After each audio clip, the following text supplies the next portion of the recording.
Bom, nessa aula você vai aprender toda a funcionalidade e como você vai usar a ferramenta. Então a gente vai direto ao ponto aqui da parte teórica e já vamos pular para a parte prática, beleza? Primeiro, aqui, não necessariamente em uma ordem, mas eu vou mostrar para você de forma prática, quando a ferramenta vai plotar um sinal, mas nós vamos falar de tudo isso aqui que está na tela. Das zonas que ela marca, das marcações de trailing stop, zonas de impulso, invalidação, etc. O painel, toda a funcionalidade do painel da ferramenta, as funções internas de gerenciamento que deixamos disponível para que vocês possam controlar o trailing stop automático, o stop, os alvos, os filtros que nós temos dentro da ferramenta e o mais importante de tudo, não mexer nessas configurações. Antes, eu deixava todos esses inputs abertos. E muitos alunos acabam desconfigurando isso e até mesmo tinham confusão para poder configurar o Hunter, mesmo eu deixando o tutorial. Então, com a base dessa primeira experiência, o que nós fizemos? Nós colocamos todos os inputs padrão segundo o nosso backtest, que é o modelo que a gente opera. Então, é uma base de dados com mais de 500 trades para chegar nesse resultado. Então, todos os parâmetros configurados internamente são com base nesse último backtest que deu mais de 500 trades. Então está muito bem, a base é uma base muito robusta. Então a recomendação é que você só mexa nas partes de gerenciamento, que foi as que nós deixamos disponível e vou ensinar aqui para que você consiga colocar ali, não tenha nenhuma dúvida, colocar o seu risco por trade, entender quando a ferramenta vai fazer um trailing, quando ela enforca, quando ela protege, enfim, toda a funcionalidade de forma prática. Então vamos lá. Estamos aqui com a tela do TradingView aberta. Você já instalou a ferramenta. E primeiro eu vou passar as configurações com vocês. Estou rodando aqui um replay. E para ser direto ao ponto, dentro de cada módulo que eu quero falar. Ao invés de eu botar uma situação de mercado e fazer um vídeo gigante, eu vou mostrar para vocês cada ponto do que eu falei na prática, tá bom? Então vocês vão vir aqui nas configurações, o que nós vamos ter aqui? A visão das kill zones, que são os pontos de liquidez que vai dar a direção do nosso modelo, né? E aqui tá, seção asiática, Londres, Nova York da tarde e Nova York da manhã, né? Então aqui você tem a da manhã, do almoço e da tarde, os três pontos aqui. Logo mais, temos aqui as seções primeira macro, segunda macro, terceira macro, quinta macro e sexta macro. Esse aqui é um ponto muito importante. Antes, as macros eram feitas aqui a divisão de 15 minutos operacionais em cada janela de hora, ou seja, ficava 30 minutos, 15 minutos no final da primeira hora e 15 minutos no início da hora consecutiva. O que nós fizemos? Conforme tem no tutorial, no treinamento, para quem quer aprender a estratégia, na prática, toda a essência que fez a gente chegar até aqui, né? Com base em backtests, a frequência do mercado vai se ajustando. O que nós fizemos? Nós abrimos as macros, então perceba que o horário está praticamente direto. A gente só deixa 2 minutos, basicamente 15, né? 15 a 16 aqui, 1 minuto de diferença entre um e outro, para o sistema fazer a limpeza de registros antigos, porque talvez uma zona lá de trás já não é tão válida. Por exemplo, ele liquida um ponto 7 horas da manhã. Pô, meio-dia e 45, o mercado já está em outra frequência. Pô. Então a gente deixa essa janelinha de 1 minuto para poder fazer o sistema fazer a limpeza e estar sempre buscando os pontos mais atualizados do pregão. Então, aqui a gente começa a operar, a ferramenta começa a funcionar a partir das 7 da manhã até as 16 da tarde. Ah, Júnior, posso colocar mais cedo essa janela de oportunidade aqui? Pode. Deixei aqui para vocês poderem estarem alterando de acordo com a necessidade de vocês. Porém, recomendo fortemente que faça o seu próprio backtest, porque tudo que eu estou passando para vocês aqui foi validado dentro dessas janelas.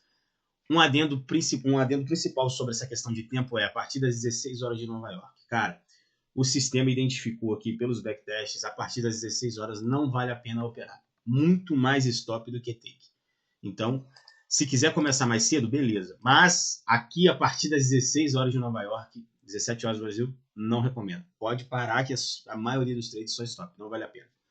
Aqui, esse filtro já vai vir ativado, que é o filtro onde nós buscamos as oportunidades de compra em situações baratas e as oportunidades de venda em situações caras. Quando o filtro OTE está ligado, nós buscamos situações de venda muito caras e situações de compra muito baratas. Ou seja, com esse filtro ativado, o sistema fica mais conservador. Isso não quer dizer que ele vai diminuir drasticamente a quantidade de trades. Vai ter uma diminuição, obviamente, mas nada muito, como que discrepante. Então, se você quiser uma ferramenta mais agressiva, você vai tirar isso aqui. Se você quiser uma ferramenta com base nas configurações que nós já temos e um pouco mais conservadora, que ainda assim tem bastante sinais, você deixa o ATI, beleza? Aqui nós vamos para as informações de gerenciamento, que é o mais importante. Essas opções já estão vindo padrão, você não vai precisar mexer nisso daqui. Aqui é o seguinte, essa opção aqui, mostrar os takes, é para mostrar justamente aqui, ó, take 1, take 2, take 3, né?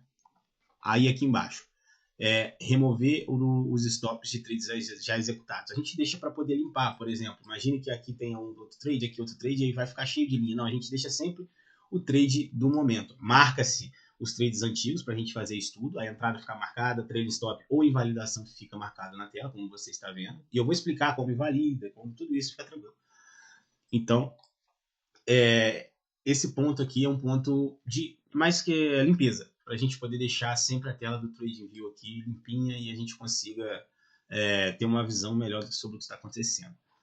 Aqui é o seguinte, essa configuração aqui, buscar o swing de até X pontos para poder buscar o stop. Tá vendo aqui o meu stop? A partir do momento da entrada, o sistema vai calcular o primeiro swing que tem até 30 pontos aqui abaixo. Mas aqui você pode deixar 50. Ó, vou deixar 50, vai atualizar aqui, ó, o olhinho rodando, tá vendo aqui, ó, em cima. Isso não quer dizer que o meu stop vai mudar de lugar, porque esse primeiro swing aqui, ele está antes dos 30 pontos. Então, o que eu recomendo vocês fazerem? Pode deixar 30 ou até mesmo 50, porque se tiver uma condição do mercado um pouco mais volátil, ainda assim ele vai marcar. Porque tem gente que não aceita a quantidade de pontos, por exemplo, 80 pontos de stop. Às vezes o mercado está muito volátil, uma entrada dessa aqui, ela dá 80 pontos de stop. E tem gente que não gosta. E quando isso acontecer, a ferramenta vai marcar uma entrada, um take, tudo um pertinho do outro assim. Que é justamente para você não fazer a entrada, se caso assim não estiver de acordo com o que você gosta de operar. Tem gente que gosta dessas configurações nessa volatilidade. Então, o que eu recomendo aqui você pode botar até 100 se você quiser aqui. Olha lá, vou colocar 100 só para vocês verem. Olha, ele vai buscar o primeiro swing a partir do momento da minha entrada. É aqui, entendeu? Ele não vai buscar um stop de 100 pontos. Dentro de 100 pontos ele vai buscar esse swing. Se não tiver dentro de 100 pontos um swing, ele vai fazer o que eu acabei de falar anteriormente. Então esses trades você acaba descartando. Mas nesse caso, está dentro do que você se propôs a fazer, você pode executar normalmente, beleza? Aqui o take, multiplicador de take. É para você saber se você quer deixar o 1, o 2, aqui está o 2, ó, por exemplo, 2 para 1. Então, o 2 para 1 é a nossa métrica básica. A gente sempre vai trabalhar com o 2 para 1 como referência. Por que eu deixo o 3? Muitos trades a gente consegue alongar até o 3. E não faz mal para a saúde. Pelo contrário, muito bom para a conta. Tá? Então, aqui tem essa opção já nativa, que vai vir marcar a configuração padrão. Não precisa de mexer, só estou apresentando a vocês. Mostrar o alvo 1 para 1 ou 1,5, se quiser. No caso aqui, embaixo está 1. Se eu quiser colocar aqui, ó, 1,5, ele vai mudar esse 1 para 1,5. Deixa eu atualizar, ele vai mudar para cá. Ó, mudou para 1,5, entendeu? Como a gente já deixa padrão aqui, ó, para que ele mostre o alvo 1 para 1, ele vai atualizar para cá de novo. 1 para 1 do meu risco. E sempre a ferramenta vai calcular os seus takes com base no risco, não é nada de ponto. O stop meu é 30, o take vai ter que ser, por exemplo, 60, senão eu não entro. Não, a ferramenta ela tem esse manejo de se adequar à volatilidade do dia. Então, de acordo com o que for seu stop, o seu take também vai ser. O que não vai mudar? O ponto de invalidação. Isso é inegociável, porque é ali que o mercado vai buscar os primeiros pontos de liquidez. E muitas das vezes acontece de o preço chegar nos pontos de invalidação e fazer isso aqui, ó. Ele não ativa a nossa ordem, mas aqui ele invalida tocando primeiro na invalidação do que na ordem e depois faz isso. Pum. Então essa invalidação, ela é existente aqui no nosso sistema, não é para ficar bonita, é com base em backtest. É com base em backtest que isso aqui foi criado. Então nós entendemos que muitas das vezes esse preço, ele tende a primeiro pegar a ordem e depois ir. Porque depois que ele for essa invalidação aqui, como eu vou explicar para vocês mais à frente, isso aqui vai virar um trailing stop. Eu vou explicar para vocês todo o passo a passo, fica tranquilo, vai entender tudo que vocês precisam para poder estar usando a ferramenta com excelência. Então aqui eu ponho ativar o take 3 para 1. Se eu tirar essa opção, ó, percebam que o 3 para 1 aqui ele vai sumir. Tirei aqui, está atualizando. Ó, tirou. Então já vem marcada como padrão. E aqui é um gerenciamento dinâmico. Como que é feito esse gerenciamento dinâmico? Vou mostrar para vocês na condução da operação, tá? Mas por que eu não deixei aqui as configurações? Eu vou explicar para vocês o que tem dentro disso daqui. O trailing stop dinâmico é o seguinte. Vou fazer aqui uma janelinha. Quando esse preço atingir o trailing stop, que seria a invalidação aqui. Imagine que você entrou no trade. Ele atingiu aqui, ou atingiu um R, o seu stop vai direto para cá. Ele vai para o break-even, para proteger a operação. Depois, quanto que ele vai se mover de novo? Ah, se ele andar um R aqui? Não, porque o importante aqui é não perder. Mas também não quero matar o trade vencedor para poder fazer da minha estatística uma estatística vencedora. Pô. Se eu ficar saindo enforcando de qualquer jeito, cara, não vai dar certo. Você vai matar o trade vencedor. Você vai ficar se protegendo com medo, não vai sair do lugar. Então, com base em tudo que eu estou falando para vocês aqui, com base em backtest, e testando para chegar nisso. Então, a partir daqui, ó, tô protegido, eu não quero saber, meu amigo. Ou ele vai me entregar lá os meus 2, ou ele vai entregar os meus 2, ou ele vai me tirar no 0. Não perco nada e tô no trade. É isso que eu quero. Cara, chegou aqui no 1, tranquilo. Bateu no 2, o que esse treino inteligente vai fazer? Ele já vai te proteger aqui no 1,5. Daqui da minha ordem vai sair para cá. E se ele for continuando subindo, porque o nosso sistema é um sistema baseado também em liquidez, então quando esse preço, geralmente ele chega numa região, captura e volta com tudo, sem dar marcha ré. E a gente quer pegar esse pool de liquidez aqui para cima, nesse caso. Então, quando ele chegar no 3, a ferramenta já vai enforcar no 2,5. E se ele for, por exemplo, para o 4, ela vai enforcar no 3,5. E assim você vai subindo a sua ordem e movimentando, tá bom? Aqui, eu acabei pulando, mas aqui, ó, é o risco que você vai tomar por trade em cada operação. Por que eu deixei isso aqui disponível para que você possa colocar? Esse aqui é o seu R, que nós aprendemos lá. E esse R está ligado aqui, ó. Na verdade, esse ponto aqui, ó, número de contratos. Por quê? Aqui, quando você colocar aqui na sua tela, o stop e a entrada aqui, ó, já vai aparecer com base no que você definiu aqui, o número de contratos aqui na hora da operação, tá vendo? 4 contratos, 27,5 pontos de stop. Já aparece aqui automático. Por que eu coloquei isso? Muitas entradas, você vai ver que vai aparecer aqui entre market. Não dá tempo de você medir. Você simplesmente só seleciona a quantidade de contratos, bate a mercado, coloca o take, coloca o stop. Você não precisou ficar calculando aqui, por exemplo, ó. Entra aqui, normalmente quando é uma ordem apregoada, a gente clica aqui, projeto 2 para 1, clica aqui, ordem limite. E aqui, ó lá, eu vi aqui, ó, 200 e tá dando aqui, ó. Deixa eu colocar aqui a quantidade de contratos. 4 contratos está dando 224. Tá dentro do que eu coloquei, porque ele vai sempre arredondar para baixo. Então, se é 250, meu risco por trade. Porque se eu colocar 5, ó, ele ultrapassa para 280. Então, fica fora do que eu me propus e ele vai arredondar para menos. Então, aqui eu já consegui programar uma ordem. No caso de ser uma entrada a mercado, a ferramenta já vai te dar a quantidade de contratos aqui. Então, isso fica muito mais rápido para a execução do operador. Então, a ideia foi essa. Aqui embaixo, você tem a opção de marcar e desmarcar essas zonas de impulso. Você vai perceber que eu não coloquei nenhum tipo de entrada nessas zonas. Porém, são zonas marcadas automaticamente que originaram grandes impulsos em 15 minutos e 1 hora. E você vai perceber que essas zonas, em 80% ou mais das vezes, vai repelir o preço. Estou falando que é para vocês entrar? Não, ela não faz parte do modelo ainda. Mais para frente vai sair uma atualização onde essa zona será ligada. Mas vocês, por observação, podem olhar até mesmo mapear. O trade toca nessas regiões e espirra. Só que vai vir coisa boa aí pela frente. A gente vai ligar esse modelo ainda, mas eu já deixei ela aqui para que... E elas vão sendo atualizadas dinâmico. É dinâmico, tá, pessoal? Quando o preço faz uma mitigação de mais de 25% dessa zona, depois ela não pode ser reutilizada, ela vai atualizando. Quando ele inverte no tempo gráfico dela, a zona é atualizada, ele busca uma outra próxima, ela é dinâmica no pregão inteiro. Vocês vão vendo que, de acordo com que o mercado vai criando essas zonas, a gente vai conseguindo atualizar elas em tempo real. É bacana pra caramba. Então, feito isso, acho que já passamos aqui na parte completa interna do Hunter. Deixei somente o que vocês precisam saber. Aqui é o tamanho da tabela. Se eu quiser deixar ela grande, ela vai atualizar aqui do lado, que é o painel. E ele está aqui na parte inferior, tá vendo? Atualizei, ele aumentou. Eu vou deixar assim, por efeito, por hora.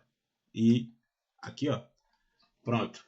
Aqui a gente já tá com ele mapeado. Agora eu vou falar para vocês da gente botar um alarme, tá? O alarme é muito importante, pessoal, que você tenha ciência que você precisa do TradingView pago para que você possa ter esse alarme. Então, mesma versão ali, a primeira ali que é o Essential, se não me engano, que é o plano que eu tenho aqui, ó.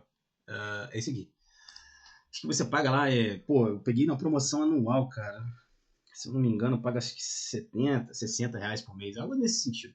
Mas enfim, aí você vem aqui, ó, e clica aqui, ó. Aqui tá no modo replay. Vou ter que sair desse modo aqui para poder mostrar para vocês. Espera aí.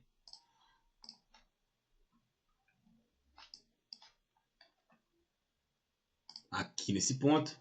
Aí você vai clicar aqui o ativo, né? A gente vai colocar aqui o Hunter. Cadê? Clica aqui preço, né? Hunter, cadê? Liquidity Hunter. Aqui.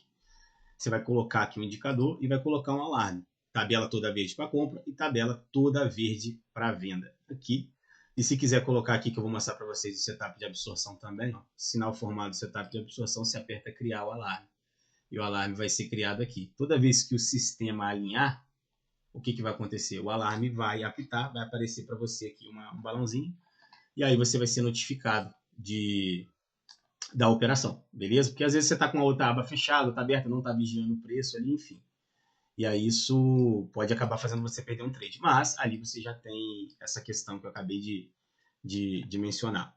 Agora eu vou voltar aqui no exemplo que eu estava usando aqui com vocês, é o seguinte. Para sair um trade, o que tem que acontecer aqui nesse sistema? Primeira coisa, a macro tem que estar ativa dentro do horário operacional. Se eu quiser comprar, o meu viés vai ter que ser de compra, tá? Então, se o viés está de compra, baseado em liquidez. Por exemplo, aqui, ó. Se eu tenho o preço aqui, tá? É o meu topo do dia, que é meu fundo do dia. O preço vem caindo, caindo. Quando liquida aqui, o viés já muda para compra, porque eu liquidei um fundo. Mesma coisa se ele sobe aqui, quando ele liquida aqui, o meu viés já muda para venda. Ele vai vender aí? Não, pô. Lógico que não, precisa de uma série de coisas. Eu estou dizendo que o modelo é baseado em liquidez, certo? Então, o viés vai ser dado em cima desse ponto. Então, aqui a gente está falando somente do viés. O que acontece? Após essa liquidação, se eu quiser, voltando ao assunto da compra, como eu liquidei esse fundo aqui, ó, o meu viés era compra. Esse fundo aqui, deixa eu ver que fundo que é, o fundo de Londres. O preço caiu, chegou na zona HTF, que é essa zona de impulso, mas como eu falei, ela não está ligada, só a fim de observação. Tá no discount OTE? Tá no discount OTE, tanto de Londres quanto do dia. Você precisa dos dois aqui? Não. Se eu tiver no discount OTE de Londres ou do dia, pelo menos um deles, o sinal já vai ser liberado. Aqui, ó, aqui você já tem a captura de liquidez identificada, ó, Low Londres, fundo de Londres. Aqui, ó, fundo de Londres, já está aqui na tabela. E aqui você tem aqui o Breakaway Imbalance Entry. O que significa isso? Seria o displacement fazendo esse movimento de impulso saindo da região. Quando esses itens são alinhados, o que acontece? O sinal será plotado. Quando o sinal for plotado, por exemplo, aqui apareceu Entre. O que a gente vai fazer? Você vai simplesmente clicar aqui, vai apregoar a ordem. Projetou no 2:1, que é o padrão. Pronto, a ordem está na tela. É esse aqui o trade. O que vai fazer eu remover ou não remover essa ordem? Bom, esse preço o trade já foi armado, né? Não foi ativado, né? Porque a ordem não foi pega. Então a invalidação, perceba que ela já está logo aqui. O que acontece, Júnior? Se o candle vir aqui de primeira e acertar a invalidação aqui, essa ordem vai ser removida? Ainda não. O que vai acontecer? Quando o trade é invalidado, isso aqui vai ficar vermelho. E para ele ser invalidado, tem que ser o primeiro candle tocou. Após o primeiro candle tocar a invalidação e capturar essa liquidez, o sistema conta um candle, 2 candles. Após esse tempo de 2 candles, vou fazer aqui, ó. 1 candle, 2 candles. Após esse tempo de 2 candles, se ele não tiver ativado a ordem primeiro aqui, esse sistema vai ser invalidado, esse trade. Por que 2 candles, Júnior? Backtest. A maioria das vezes que esse trade atinge o ponto de liquidez e retorna, ele estopa. E por que 2 candles e não 1? Porque muitas das vezes ele faz só isso aqui, ativa a ordem e volta. Então, quando passa disso, a probabilidade aqui pelo nosso modelo é que o trade possa ser invalidado, tá? Então, quando tiver, repetindo, pegou a invalidação, conta 1, 2. Passou 2 candles, não ativou a ordem, você vai remover a ordem. Mas se não ativou a invalidação, Júnior, beleza, vamos seguir o padrão. Ativou a ordem, estamos no trade. Perceba que ali virou trailing stop, onde era a invalidação. Ali virou trailing stop. Sendo trading stop, o que vai acontecer? Quando o preço chegar aqui, eu vou ter que jogar para o break-even, porque o modelo vai mandar break-even ali. Fica olhando aqui, onde está entre vai mudar. Estamos no trade, pum, rompeu lá para cima. Olha lá, BR. Você vai fazer o que com a sua ordem? Vai acompanhar, pô. Vai jogar para cá no BR. Pagou um R. E vamos lá. Se tirar...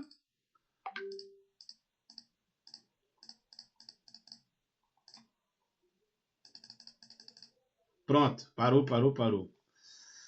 Tocou lá no take. Só que aqui não tem como colocar esse trilho automático, né? Que a gente vai fazer no manual. Saiu aqui por conta do replay. Mas olha aqui onde seria a proteção. Aqui nesse ponto. Olha lá. Já enforcou lá em cima, 1,5. E se o trade continuar correndo, maravilha. Um abraço, meu brother. Mas você pode gerenciar, depois de pegar 1,5 aqui, no candle a candle. Você pode gerenciar da maneira que você quiser. Aqui está a sugestão do modelo de forma automática e com todos os dados baseados em backtest. Outro ponto importante aqui. Tá vendo aqui, ó, trades por macro. Esse ponto aqui, ó, 2 de 3. Isso aqui é o seguinte, dentro de cada horário desse, ó, aqui, podemos ter somente 3 operações. Então, de 7 às 9, podemos ter 3 trades. De 9h16 a 10h44, 3 trades. É até muito, tá? É até muito. Só que a gente não deixa isso aqui liberado para, por exemplo, às vezes o mercado pega uma tendência, pode dar alguns gatilhos e você tem que fazer um trade atrás do outro. E, como eu falei, isso aqui com base em backtest. Quase nunca atinge os 3, tá? Quase nunca atinge os 3, é muito raro. Aqui, ó, vou mostrar para vocês um ponto aqui que deu o trailing stop, não invalidação. Ó, nesse ponto aqui, olha lá, ativou a ordem nesse caso aqui. Por que aqui deu o caso do entry market? Olha lá, ó, 4 contratos. Você já vai bater aqui, ó, 4 contratos. Já puxa o stop. E boa, meu brother. Aqui, quando der próximo desses pontinhos aqui, ó, você pode pegar e ajusta, pô, ajusta. Você viu que não foi um ajuste pô, desse aqui, desse nível?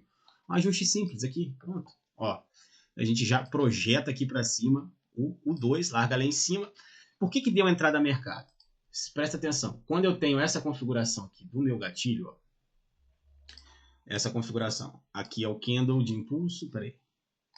Aqui é o candle de alta, aqui é o candle de impulso e aqui o candle de alta. Aqui vai ser um entry, igual o exemplo passado, o último exemplo que eu dei.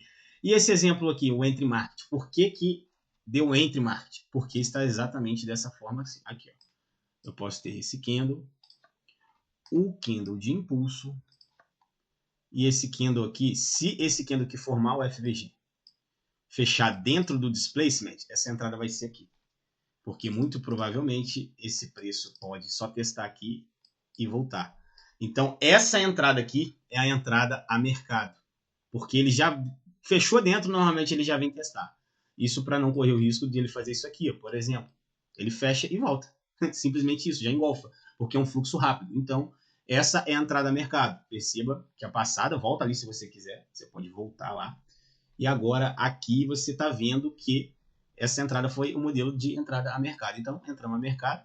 Aqui é o trailing. Quando o preço chegar lá, eu já vou jogar para o BR. Pronto, tocou lá, ó, já foi para o BR. Só que aqui está no replay, foi muito rápido. Mas isso aqui é em 1 minuto. Você vai ver que ele tocou lá, você já vai jogar para cá. Jogou para cá, está protegido, tirou. Maravilha. Vamos procurar aqui um outro exemplo aqui. Para eu poder trazer aqui esse modelo aqui. Não, quero um que invalida, cara. Quero uma invalidação. Deixa eu achar alguma invalidação aqui. Alguma invalidação, BR. Invalidação. Pronto, aqui eu tenho outro exemplo aqui que eu vou passar com vocês a seguir. Vou mostrar um trade válido e um invalidado. Aqui saiu o gatilho, né? Viés de compra, liquidou aqui o fundo de Nova York do dia anterior, mais o fundo anterior, que é o Previous Day Low, tá tudo aqui, ó, os dados. E aí, beleza. Já sabendo disso, a ferramenta aqui foi lá, plotou a entrada. E se chegar aqui em cima, provavelmente pode invalidar se passar os 2 candles. Vamos ver se vai invalidar. Aqui, ó, essa zona verde que você está vendo é o nosso bloqueio. O que acontece aqui, esse bloqueio? Esse ponto aqui é um ponto, seria uma resistência. Isso aqui é um bloco de ordens de 2 minutos, aqui em cima. Então, o que acontece? Esse preço, ele vai buscar sempre os blocos mais recentes contra a nossa posição. Porque você entende que, por uma tendência de 1 virar, o primeiro obstáculo dela é quebrar de 2. Não uma de 5, não uma de 15. Então, o que a gente pede aqui? Pelo menos o risco de 1R, que é o do meu stop aqui, do espaço do trade para correr. Se tiver, beleza, vai ser liberado. Se não tiver pelo menos 1R da minha entrada até onde estiver o bloqueio, ele vai acender em vermelho. Quando está liberado, ele acende em verde, beleza? Então, aqui o modelo está muito claro. Entrada ativada. O que era invalidação virou o quê? Trailing stop, porque se ele chegar ali, eu vou jogar para o trailing. Então, tocou lá, ó, trailing stop, break even aqui. Opa, já passou aqui do 1,5, já começou, já bateu o 2 aqui, já protegeu. E como ele projeta os próximos alvos lá em cima? Já está aqui ó, em 5R, projetando o potencial do trade. Vai? Não sei, mas aqui eu já estou protegido. Já jogou aqui embaixo desse candle, no 1,5. Se continuar, pronto, tirou, vamos para o próximo, segue o baile. Agora eu vou mostrar aqui para vocês uma invalidação, como um trade acaba sendo invalidado. Aqui, ó, vocês viram que acendeu aqui, ó, em vermelho, foi o trade que poderia ter um potencial aqui, acabou não sendo liberado, porque também não alinhou o modelo do gatilho, mas também se fosse liberado, ele seria bloqueado automaticamente, porque não tinha espaço para correr até o filtro. Então, o filtro ele acende e apaga só no momento do trade para justamente não poluir sua tela, somente para te avisar por que o trade não saiu e você agora já sabe que é o nosso filtro aqui. Olha lá, pronto. O que aconteceu nesse caso aqui que foi liberado, mesmo não tendo um R? Quando o preço fecha dentro do nosso filtro. Quando o preço fecha dentro, ele já mostra, sinaliza que ele quer romper, pô. Então, nós temos aqui um limite mínimo para consumo da formação do FVG. Se a formação do FVG, não o candle verde ou vermelho, tá? Se a formação do FVG consumir 50% do bloco, sinal liberado. Então, sinal liberado e validação aqui. Vamos ver se esse trade vai ser ativado. Aqui eu vou programar a ordem. 2 contratos só que deu, $200, a volatilidade subiu bastante, já vê que ele vai ajustando. E, pum, ativou a invalidação, pronto, vermelho, remova a ordem. Não é um trade mais válido, mesmo que ele suba até a lua, porque com base em backtest, na maioria das vezes, quando ele volta, é para estopar, beleza? Então, galera, o que eu recomendo vocês fazerem a partir de agora é o seguinte, fazer o backtest de vocês, tá? Rodar o backtest do TradingView para ganhando confiança na ferramenta. E para rodar o backtest é bem simples. Ó. Você clicou aqui no TradingView, aqui, ó, no replay, ele vai te dar aqui, se você quer voltar nas barras, igual eu estou fazendo, ou na data. Se quiser jogar aqui uma data, você joga uma data específica e ele vai buscar a data que você quiser, tá? E o importante, quando vocês forem buscar data longa, é só colocar aqui, ó, em cima, MNQ, mais nada. Como eu estou buscando datas recentes do contrato atual, ele vai buscar sem problema nenhum, tá? Mas quer buscar data, fazer backtest de um ano para trás e tal, pode colocar o MNQ que ele vai puxar direitinho. E agora na próxima aula, essa aula já foi bem extensa, eu vou colocar para vocês aqui o sistema de absorção da barra amarela, como ele é plotado no gráfico e quando ele aparecer, como você deve assumir esse sinal, beleza? Outro ponto que é importante a gente finalizar. Caso você tenha alguma dúvida sobre a funcionalidade, alguma dúvida que ficou aqui nessa aula, o que você pode fazer? Entre em contato comigo pelo mesmo WhatsApp que você solicitou a liberação da ferramenta, que eu vou estar ali pronto para poder te atender e tirar todas as suas dúvidas sobre o modelo, sobre algo que possa ter ficado vago e você acabou não entendendo aqui, algo que seja fundamental para que você possa executar. Eu creio que está muito claro, mas ainda assim podem ocorrer dúvidas, então eu deixo essa janela aberta para que a gente possa ter essa comunicação. Na próxima aula, vou passar com vocês o sistema de absorção, que é esse sistema aqui, tá? E as recomendações finais para a gente finalizar e vocês poderem usar a ferramenta tudo belezinha. Tranquilo?